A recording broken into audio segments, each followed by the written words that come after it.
Ինչ միջնորդություններ, ինչ փուլում է պարոն Վարդանյան։ Գործընկերներ ջան, ներկայացնեմ, ես հանդես է եկել միջնորդությամբ դեռևս հոկտեմբերի 30-ին, որը վերաբերում էր Արթուր Սարգսյանի նկատմամբ ընտրված կալանքը վերացնելուն, միաժամանակ նաև այլընտրանքային խափանման միջոցներ, տնային կալանք, գրավ, համակցված բացակայելու արգելքով ևս կիրառելուն։ Կբացահայտեմ նաև, քանի որ իրենից ունեմ համաձայնությունը, անհրաժեշտությունը, հրատապությունը պայմանավորված էր նրանով, որ Արթուր Սարգսյանի հայրը, Սիսիանի նախկին քաղաքապետ Լավրենտ Սարգսյանը, ով 85 տարեկան է, գտնվում է բժշկական կենտրոնում։ Այս ժամանակահատվածում նաև առողջական լրջագույն խնդիրներ է ունեցել, որի ողջ դետալները փոխանցվել էին դատարան։ Եվ դուք պատկերացրեք մեզ մոտ մարդասիրության որպես սկզբունքի ինչ աստիճան ճգնաժամ կա, որ այս միջնորդության դեմ առարկեցին դատախազները, որ գիտակցում են վստահ եմ, որ 85 տարեկան Լավրենտ Սարգսյանը Արթուր Սարգսյանի հայրը, ով մինչ այս պատմությունը առողջական խնդիրներ չի ունեցել, այս ժամանակահատվածում տեսնելով որդու նկատմամբ տեղի ունեցողը իր մոտ առողջական խնդիրներ են առաջացել։ Արթուր Սարգսյանի մոտ առողջական խնդիր չի առաջացել։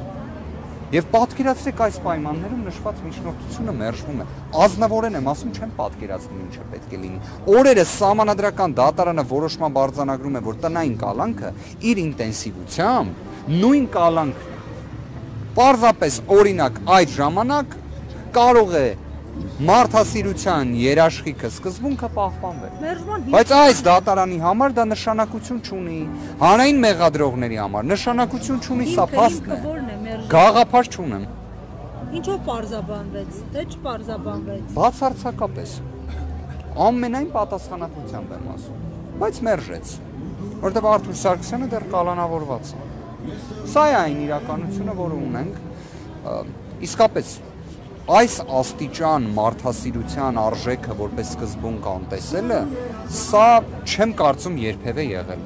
Անկեղծորեն բոլոր խնդիրներով, իրավական, դատական խնդիրներով հանդերձ, ես նման իրավիճակ չեմ պատկերացնում։ Բողոքարկելն հնարավոր է, որն է հաջորդ քայլը եւ ինչ պիտի արվի։ Բողոքարկումը կապահովենք բոլոր դեպքերում։ Իհարկե, մենք նշված միջնորդությունը ներկայացրել էինք հրատապության կարգով քննության առարկա դարձնելու որպես նոր էական փաստարկ։ Դատարանը հաստատել է, որ նշվածը նոր էական փաստարկ է։ Դատարանը նաև անտեսեց իդեպ, որ Արթուր Սարգսյանի նկատմամբ տեսակցությունների սահմանափակումը այլևս ընդհանրապես վերացված է։ Արթուր Սարգսյանին կարող է տեսակցել ցանկացած անձ։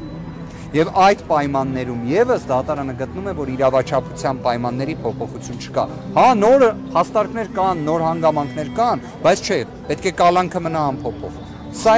անկեղծորեն եմ ասում, սա իրավաբանություն չէ։ Եվ ամենակարևորը, սա մարդասիրության արժեքը չընդունել է։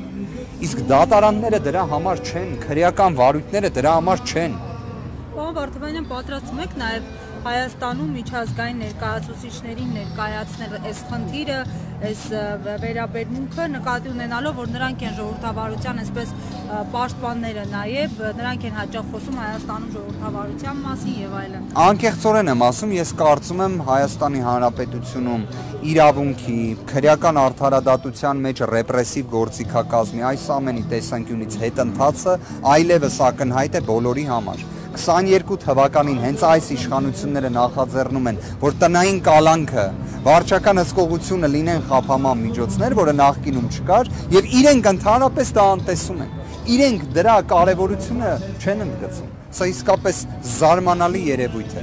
Քիչ հանդիպող, վստահ եմ, բայց միջազգային անհրաժեշտ բոլոր դերակատարները, կազմակերպությունները վերաբերելի առավել քան տեղեկացված են այս իրավիճակից։ Արդյոք երկակի ստանդարտներին ի վերջո